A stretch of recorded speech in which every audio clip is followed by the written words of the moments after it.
before I went and kicked, Coach Brian Davis pulled me over and he was like, you're a three-time state champion. This is what you do. This is what you're made for. And I was like, yes, sir. And then from that point, I knew I was going to go out there and make the kick. Hi, everyone. Welcome to Two Guys Talking Sports. It has been a crazy week this week, even though we didn't have three teams playing. Yeah, never in a million years go to that game on Thursday night. I think what would transpire would carry on through today. Exactly.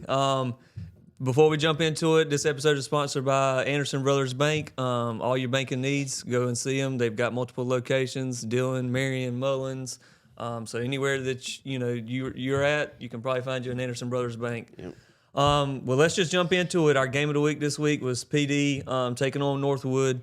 Going into this, we thought this was going to be a difficult game for PD. Yeah. I think Northwood was 5-2 on the year. Yep. PD has been kind of having some struggles and just kind of fighting through it. Both teams struggling in region play. Obviously Northwood had a better record, but I think that was all out of region. Yeah. And then on top of all of that, game gets moved to Thursday night because of the weather that was supposed to be coming on Friday. So actually, all of our games got moved. Besides Lakeview, got moved to Thursday night. So not only have whatever's going on throughout the season, then you can come into a crucial week of the year, and you have to bump your game up. And our guest Landry Collins here is falling over.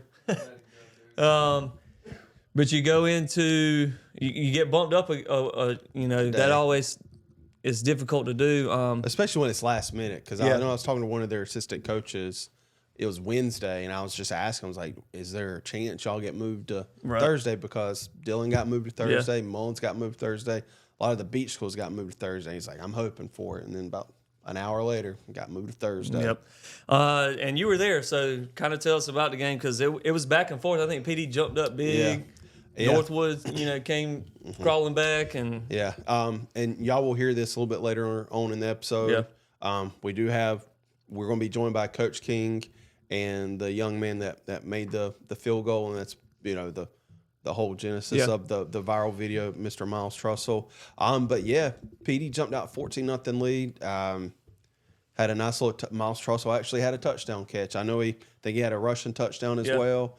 But PD jumped out super early. Both teams played themselves with penalties for Thursday night. And then Northwood just kept creeping in and just cut the deficit, eventually took the lead. Some costly turnovers from PD. I think Coach King would, want those back. They were turnovers in key areas. They were in the red zone when they were driving, fumbling the ball, just kind of sloppy play. I know they'll want to get that fixed for the final game of the season leading into the playoffs. Northwood got up 21-14. Then they intercept the ball. Northwood turns it over in the red zone. I think PD intercepted it on, or it may have been a punt. I can't remember specifically, but try to run like a wildcat. Yeah. Just try to get some yards, but he ran to the left. Ended up being a safety. And then give PD all the credit in the world. I mean, they didn't give up. I mean, that could have been a scenario where it was kind of late in the game, fourth quarter. Could have just given up easily. Yeah. They clawed back. Did make it 23-21, but then, like you'll hear from Coach King, Northwood answered right away. And I mean, I was skeptical in my own way, thinking especially after the final touchdown for Northwood. I thought it was just going to be the nail in the coffin, but credit to them. They clawed back, scored to make it a 1-point game. Yeah, and then the craziness. And excuse my language, all hell broke loose after that. I mean, for 47 seconds, it felt like it took an eternity. Yeah, and speaking of the craziness, like you said, we did have Coach King and Miles call in, so we're going to insert that interview right here, and then we'll jump back on. Yeah. We are live with our guest, Coach King, talking about the wild and crazy play that happened on a Thursday night, this past Thursday night at the PD Academy game. Coach, thanks for joining us. Thank you for having me, Steve. Let's just talk about it. I mean, the game in itself was a crazy game. You guys got down to, I think you were down by 2 with, less than a minute left on the clock. Kind of explain how that last series of events took place and what led to what has become a viral video, online. Because there's a lot of people that were asking, like, what led up to, that specific kick happening. Well, the whole game was kind of back and forth. We jumped up 14-0 early, and they scored 23 in a row. Went up 23-14. We had a safety in there that gave them 2 of those points. Yeah. And then we came back, made it 23-21. They scored almost immediately after that, made it 30-21. Then we scored almost immediately after they scored and cut it to 30-28. I think there was maybe around 2 minutes left, under 2 minutes. We had 2 timeouts. We attempted an onside kick. We were offside, so we had to kick again. And we just kind of tried to push it over to the second line and run go get it. And they jumped on it. I don't even know where it was, maybe the 40-yard line probably. So they had, all they had to do was run out the clock because we couldn't stop it but twice. They took a knee, under center knee on first down, and they took another knee under center on second down. We burned our timeouts, and they took a knee from the shotgun on third down.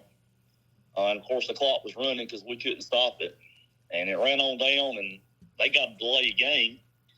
There was a series of penalties in there, too, right. that we could talk about. We tried to get the defensive guys up there to slap the ball away from the center or try to get to the quarterback before he kneeled.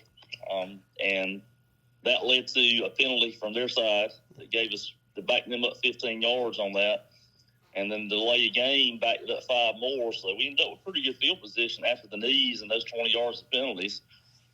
And on the fourth down, there was the clock running down to 8.9 seconds. It took several minutes for the officials to get the clock reset because they didn't stop it on time. And when that happened, Splinter Spivey, who's Hayden's dad, who is assistant over at Dillon, that his son plays for us, came on down the sideline and told his brother Stump, who's one of our assistants, that we could free kick that after if we fair catch on the punt, on their fourth down punt they were lining up for. And Stump got on the headset and reminded us all that we could do that. I don't think in the moment, I'll be honest with you, in the moment I wasn't thinking that. I mean, in the back of my head, I knew after it was said you could, but everything going on, that didn't really cross my mind at the time. So luckily they came over to the headsets and said we can fair catch and free kick. So we got our punt returner back there, Kobe Richardson. Coach Brian Davis was yelling to fair catch it. And they did get the clock set, and they punted it away and kicked it right to Kobe. He didn't hardly have to move much at all. And he fair caught it. Their gunner ran into him. So we got a 15-yard kick catch interference, moved it up from the 45 where he caught it to the 30. And at that point, we're thinking we can kick and make that from there. And I went to Miles, and he may remember exactly better what I said than I do, but I think I said, "Can you make it?" And he looked at me immediately and said, "Yes, sir." So I went to the referees and said, "We're going to free kick it." And that led to, as Kyle can tell you because he was there, that led to about a 10-minute conversation amongst the officials about how to get lined up, their teams to get lined up, and how to enforce the rule with the free kick and all that. But once he said he can make it, that's kind of what we decided. The only other option would be throw it in the end zone. Right. I knew you had the leg. There was no doubt in my mind to get you far enough. And I think that you have Miles with you on the phone. He's here with me. If he could jump on here, Miles obviously just to have the confidence to in that situation to basically be out there all by yourself and not only kick it but have the confidence to make it. Was it just 100% I'm confident I'm making this, or in the back of your mind, there's a little bit of nerves too? Oh, there was definitely a bit of nerves, but I was fully confident. I mean, we kick a lot at practice. I mean, we never really kick field goals in game, but right. I was confident enough, and I knew. And before I went and kicked, Coach Brian Davis pulled me over, and he was like, You're a three-time state champion. This is what you do. This is what you're made for." And I was like, "Yes, sir." And then from that point, I knew I was going to go out there and make the kick. Yeah, it's rare when you see a field goal decide a high school football game. Yeah, You've never seen a free kick decide a high school football game because, I mean, I never in a million years, and I don't think y'all would even have done this because, I was texting with one of your assistants that I know, and he's like, "You thought you were just coming to a football game on a Thursday night." Kind of just Miles, talk about how your weekend's been. I know between like all the platforms, I'm pretty sure that video has been viewed like over 3 million times by now. Like, has a lot of people reached out to you about it? Oh, yes, sir. It's been crazy. I got on my phone after the game Thursday night, and I saw y'all had reposted it, and then I see Mike Yuva reposted it, and then I saw Parker White kind of comment on it, and I was just like, this is getting out of hand. Yeah. And then Friday, a few of my buddies, we went to the volleyball game, and then we see Max Preps posted it, and then ESPN, so it was kind of just crazy. Yeah, because I posted it to our like Twitter page, and then there's a sports anchor from Charleston, and I'm assuming he covers Northwood, that area, and I just replied it, and that's just kind of when it took off. I didn't go to bed till like 1:30 that night because my phone just kept going off. I was like, I got to mute these conversations. I was like, I got to go to bed. I got to work in the morning. Oh yeah, it was crazy. And not only that, just to have a rare play like that, but it also helped lock a playoff spot for you guys. I noticed you guys have had some tough games this year. You've been battling all year, and then you get into a situation like this, and in the moment, just 100% confident, you put it through and put yourself, into the dance, and you get into the dance, anything can happen once you get there. Yes, sir. Yes, sir. Well, we've definitely had some hard fought games. We've played a few good quarters every game. Well, we just had to put it all together, and I think in the playoffs, that's where we'll come alive and put everything together, and we'll be a dangerous team. I agree. You guys, y'all have a good team. Like I said, y'all been battling. Y'all have a great coaching staff that's been putting together, good season after good season. Obviously, a state championship last year. So I have full confidence in Coach King and his staff, and then you guys and the rest of the team that you guys, once you get in there, y'all going to make a little run here, especially coming off of a confidence booster of a game that was this past Thursday night. Oh, yes, sir. Most definitely. Well, Coach King, Miles, we thank you guys for joining us this morning. I know probably had to get out of class to come and do this. That probably isn't a problem for Miles, but we thank you guys for joining us. We look forward to covering you guys going into the last week of the season and then going into the playoffs. And thank y'all for having us, and thank y'all for the coverage. Yes, sir. Of course. Thank y'all. Good luck this week. Thank you very much. Y'all have a great day. Y'all as well. Thank you. And as you can see, just the craziness all around. That final 47 seconds, I'm not joking when I said it in the interview. It felt like it took longer to play that final minute than it did the whole game, because you had Northwood, like Coach King was saying, Northwood took a knee.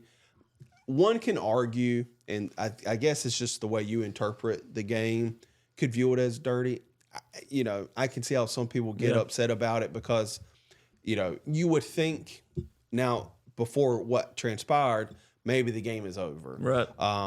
And after their first down kneel, when all that ensued, you had 3 personal foul penalties called, 1 on PD, 2 on Northwood. It actually led to a player from Northwood getting ejected. So once they finally figured that out, that took 5 minutes. They walked the penalties off for Northwood, then they walked the penalty off for PD.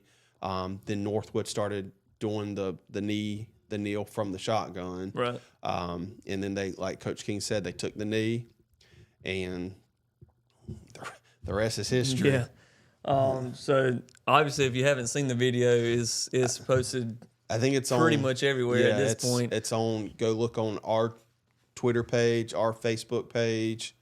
Max Preps, ESPN, TikTok. Yeah, we'll put it in the link. Yep. I think between like all platforms is over 3 million views now. It's a wild weekend. Yeah. But I think that the biggest thing for PD is that game got them into the playoffs. Yeah. And we've said it time and time again. You can lose all those games at the beginning of the year, but when those region games hit, those are the ones you want to win. Yeah.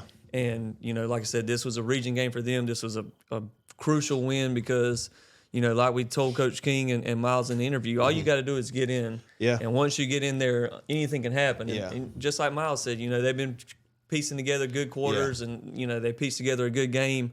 And that's kind of what they're going to take into the playoffs. And anything can happen. And give credit to them. Like I said, they made a quarterback change, I think, in the second half. I know their starting quarterback, the Richardson kid, according to one of their coaches, he was sick, had some rib issues, but he still continued to play. Yeah. So I think you could say this about every year for PD's sports in general, but they got some scrappy kids that love to compete. So yeah, dude, heck of a performance. Not to get, I mean, outside that, the free kick to win the game. Yeah. I mean, it took some guts to, not to give up and to come back and win that game. And like I said, put them in playoffs. Yeah. They don't know where they're going to finish. Either going to finish where they're at now, fifth or sixth. Because I think, like Coach King was saying off air, if Northwood just somehow beats Pinewood Prep, they would drop to sixth. Right. So, but either way, they're in the playoffs. Exactly. And that's the goal at the That's beginning what of the you season. want to do. That's check one. Yep. Get in the playoffs. Exactly. Let's move on to We Dylan. did have other games this week. Yeah, we did have other games this week. Dylan took on Waccamaw 38-20 victory. Again, this was another one that got moved up to Thursday night, so it's always kind of tough to do those. Yeah. Josiah Oxenout, I think statistically probably had one of his best games of the season. Yeah, and especially passing the ball. Yeah, 14-23 for 208 yards. He had 95 yards on the ground with a touchdown. I think he had like a 65-yard run at one point. So, yeah, this is probably the most that he's thrown this year. But outside of maybe that Hartsville game. the Hartsville game. Yeah. Jamarian Fling still doing what he does. 97 yards on the ground, 3 touchdowns. He's an ATM machine, man. He just keeps – all you got to do is hand him the ball, and he's going to make something happen. Yeah. Defense allowed over 300 yards, so that's kind of not great. But, again, Thursday night game, everything gets pushed up. And it was towards the end of the game. Like, I mean, Some Dylan garbage had yards. it. And I don't even know if you could label it as garbage yard. I don't know. We weren't there to see it. Right. But like we've said in previous episodes, you got to figure out the way to get your quarterback more involved passing the ball. And I've kind of got something to say with that with the Lakeview game. Yeah. Because when time comes down, especially getting in the playoffs, you're going to be facing good teams. Yeah. You can't just depend on your run game to score every time. Right. We've said that all year kind of because all of our teams seem to be run heavy. But like you said, and we've been saying it all year, you got to mix in that passing because once you get into those games in the playoffs, you're going to have to throw the ball. Yeah. Not necessarily to win, but to keep defenses honest and off of your running game. Or, it may come down to having to throw the ball to win. Yeah. So you need to get those reps in. It seems like Dylan has kind of progressively thrown more each game. So I think that's going to bode well for them in the playoffs. Maybe they watched our show and saw what we had to say. Maybe they did. Speaking of throwing the ball, and you mentioned Lakeview, the only team that did play on Friday night this week, they took on Lamar, and this one was a very close game. This game had region implications. Right. Like we said, Lamar beat Latta, Latta beat Lakeview, and now, we were hoping that Lakeview would beat Lamar. Yeah. Unfortunately, they fall 15-12. They're 5-3 on the season. And like you said, the passing game kind of hurt them. Yeah, and there was a rain delay or storm delay, I guess you could say, for probably about 30, 45 minutes. At the very beginning of the game. Yeah, I think it was still the first series, maybe not the first series, but it was within the first 6-7 minutes of the game. Then you take them off the field. Right. They rest, do whatever during that time frame and get back out there. And the weather obviously could have played a factor. It didn't rain much after the delay anyways. But Lakeview just had a time, I think, getting their offense going. Yeah. Lamar did a good job of stopping their run. And unfortunately, it was in a situation where you have to depend on your pass game. Yeah. And they're not used to that. And you could tell they had towards the last play of the game, they went for it on 4th down. Pass play was under center, and by the time the Hurlone kid dropped back, they were already in the backfield. Yeah, it's tough. Especially we'd say need to be passing, but when you're just not a team that passes, it's kind of tough. I think it kind of hurt them in the Latta game as well. Yeah, it seemed like Latta was a little bit more efficient passing the ball in the Latta Lakeview game. Yeah. If you can run the ball and Lakeview can run it well, they're going to win a lot of games. And, if they can just figure out how to get a few passes here and there. And they can. I saw it in the Latta game. They hit a few passes, down the sideline. They had some, running back passes that they hit. They can throw it. It's just being able to do it effectively. Yeah, and, I mean, you go back, like you said, the Latta game. Like, Latta, they do pass the ball every once in a while, but usually when they do it, they're pretty effective with it. Exactly. And it just Lakeview just couldn't. I mean, and credit to Lamar. Lamar's a really good football team, and just wasn't in it that night. Yeah, and that one's probably going to shake up the region and who falls where as far as seeding. So the way I'm understood, if excuse me, the results hold this Friday. Yeah. Lamar will finish 1, Latta will finish 2nd, Lakeview will finish 3rd. So Lakeview's still in the playoffs at this time.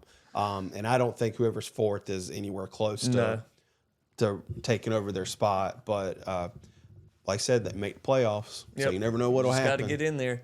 And then the last game of the week for this week, Mullins took on Kingstree. It just continues to be the same thing for Mullins. 52-0 loss for them. I think it was 42-0. Was it? It was a lot to nothing. Yeah, it was 52-0. So tough season for Mullins. It's not getting any easier as they're going to have to take on Marion this week. Yeah. And you know that's a huge game. So you might see a lot of fight out of Mullins. I think the Marion's just going to have too much for them. But especially the run game, because the game we went to for Mullins against Lee Central, they struggled with the run in the second half, and as we know, Marion can run the ball. It seems like Mullins, they've put together some positives that they can take away from this year. Again, it's a new coach. He's just got to get the numbers out there. Yeah. Kind of build on what he wants to do, and that's kind of tough to do in just 1 year. Yeah. So especially when you're new to the area, right? You know, nobody really knows who you are. But we were going to the PD game Thursday night.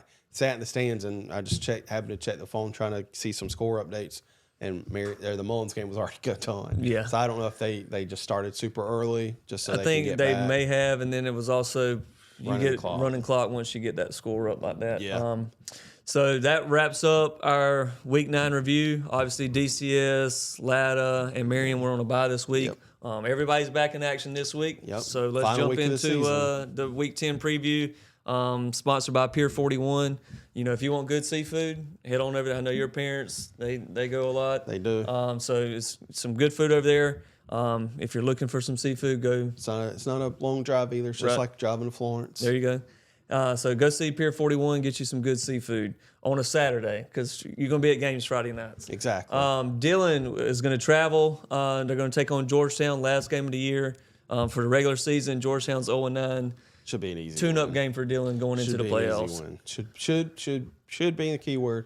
Should be an easy win. Right. DCS is going to take on Thomas Sumter at home. Thomas Sumter's 1-7, so this should be a winnable game for DCS. Coming off a victory, they're coming off a tough loss. Yeah. And unfortunately, they have lost their quarterback for the year. Yeah. And Avery Sherman, I think he tore his ACL. Tore his ACL in his meniscus. Yeah, I think he's pretty much been playing injured all season. Yeah. And then I think it happened in the gym, it didn't happen in regular season. I think it happened in their last game before the regular season started. So, but the good thing for Dillon was, you know, in a situation like that, they're coming off of a bye. So they've had almost 2 weeks now going into Friday night to prepare for, you know, moving to a different quarterback, getting him set up to play and run the offense. Obviously, you're not having to play a 7-1 team here at the end of the year. No. So hopefully it's a game that they can compete well, get everybody tuned up and ready because I think they do have a playoff spot. Yeah, because they've only got 3 teams in their region. Right. So this will be a good game. It's at home, so hopefully, you know, like I said, 2 weeks off to prepare, get a new quarterback ready. Yeah. You have an opponent that you should be able to compete well with. I'm gonna give DCS the benefit of the doubt. I know Landry was with us, but he's fallen over now. I think that, you know, with 2 weeks to prepare, they're probably going to get them good enough to go. I'm gonna take DCS as well. It all depends if their line can block, because I think this is going to be an offense that they run that will be more specifically catered to who their quarterback's going to be. I'm not sure on how comfortable they are passing the ball, so expect DCS to run the ball a lot this week. I agree. Latta is going to travel and take on Green Sea Floyd. Green Sea's 2-7. I feel like this another tune-up game. It should be for Latta going into the playoffs. Should be the key word. Should be an easy win for Latta. And I'm picking Latta to win this one. Lakeview coming off of a tough loss. They're going to take on Hannah Pamplico. Hannah Pamplico's 3-6. Again, another should be tune-up game. A game that Lakeview should get back on track of what they want to do. And hopefully in a game like this where they know that they're going to be able to run the ball, let's mix in some passing. Yeah. Get ready to be able to do that in the playoffs. Yeah, should hopefully. Hannah Pamplico, you just never know. Like on paper, Lakeview should win. Yep. I think normally Hannah Pamplico is pretty stubborn, Right. scrappy team. But yeah, I expect Lakeview to win. Yep. And then PD coming off that wild, crazy, momentous victory. Yeah. They're going to take on Florence Christian this week. Florence Christian's 5-4. This is a rematch of the state championship game from last year. Both teams' records aren't quite as good as they were, last year, but it's two teams that have been competing. Obviously, Florence Christian's 5-4. They're 4-1 in their region. Yeah. So they've been playing well in region play. I think PD, they're going to take a lot of momentum from that win. Yeah. And like Miles said in the interview, they've been piecing together good quarters, good halves. But it's putting it all together for four quarters. They put it together. They get that victory. They've got a ton of momentum. I feel like PD's going to ride that high, and I think they win this week. Yeah, they're going to have a lot of eyeballs on them. Yeah. It's already an intriguing matchup because, like you said, it's the state championship rematch from last year. The viral video, I'm sure everybody knows about it. Yep. But yeah, I think hopefully their normal quarterback is healthy and can go this week. But yeah, I got PD riding that momentum and finish off the season with the W. I agree. And then our game of the week this week is a big one, sponsored by Fowler Furniture in Mullins. Yep. And I'm sure that It's in Marion. Yeah, the game's in Marion. Fowler Furniture's in Mullins. Yeah. So this is a big game. The Tobacco Bowl happens every year. Marion versus Mullins. This year it's in Marion. Yep. It doesn't bode very well for Mullins as they're already having a tough season. Yeah. Marion's having a great season. It's at Marion. It's a rivalry game. Again, I think Mullins will take it, and like I said, they're not getting into the playoffs, so this is it. Yeah. Just throw out everything that you got. Just go out there and see what happens. But unfortunately, I think Marion takes this one easily. Yeah, it should be an easy win for Marion. We'll be there. I'll be there. I doubt you'll be there. So we'll be there. Yep. Same updates like we normally do. We'll have all the threads up for all the games this if week. there's a crazy video, it'll be posted. It was funny. Funny enough, I was with Landry at the Lakeview game Friday, and I was like, man, I'm just hoping something intriguing happens tonight. At least you had your phone out for that final kick, and it wasn't something that was like rushed and didn't think about it. Yeah, and we probably should have said this while we were recapping the PD game. But for people who don't understand kind of what happened, and you'll hear it in Coach King's interview, but essentially in the rules of football, and it may vary by state, by league, whatever you want to label it, but in South Carolina football, when you call for a fair catch, you are technically entitled to a free kick. It doesn't matter where you're at on the field. You could be on your own 32-yard line. You can kick it. You can kick it if you want to. It just happened to be perfect storm. Yeah. Northwood got called for a kick catch interference. The Richardson kid called it at the 45-yard line. Penalty moved him to the 30. Go out there. They were entitled to a free kick. Now, there was a lot that went on between that and the kick. And so for people who may have not understood what happened, that's kind of what led that free kick to happening. Yep. So wild stuff. Last week of the regular season before playoffs, we got a lot of what should be tune-up games for our teams. Dillon taking on Georgetown in Georgetown. DCS at home versus Thomas Sumter. Latta travels to Green Sea. Lakeview travels to Hannah Pamplico.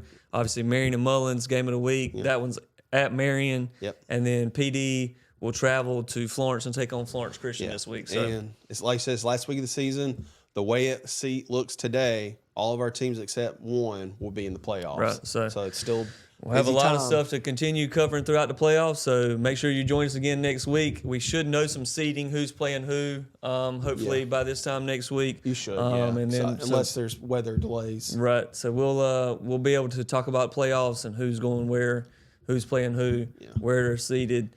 So make sure you join us next week as we jump into the playoffs. And this is the time of the year when people want to tune in. Yep. Thank you. See you then.